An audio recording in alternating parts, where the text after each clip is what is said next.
Assalamu алейкум, урматтуу Талас тургундары, мекендештер. Ушу үйүмдү житки травертин тарттырдым. Эгер үйүңүздөргө житки травертин тарттырганга уста издеп жүргөн болсоңуздар, төмөндө номер менен байланышыңыздар. Жакшы иш кылып беришти, өзүңүздөр көргөндөй. Өзүңүздөрдүн бааңыздарды бериңиздер. Баасы келишим экен, туугандар. Ар кандай өзүңүздөр тандап, өңүн тандап, полосаны тандап, жана ошондой эле утеплениясы менен дагы кылып беришет. Кааласаңыздар, утеплениянын баасы башка болот.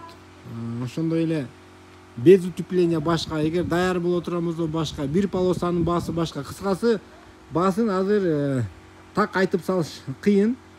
Өзүңүздөр ушундай тандап айтсаңыздар, анан ошого жараша баасы чыгат.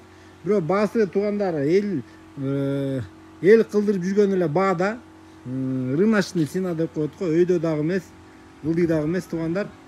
Ушу житки травертин ушу Талас областында, бир гана Талас областында иш кылабыз деп атат. Башка региондорго белгисиз, туугандар. Бирок ушу таластык туугандар, эгер ушундай житки травертин кылдырабыз десеңиздер, чалып коюңуздар, жана туугандарыңыздарга дагы житки травертин тарттырам деп жүргөн туугандарыңыздарга дагы жөнөтүп коюңдар бул видеону.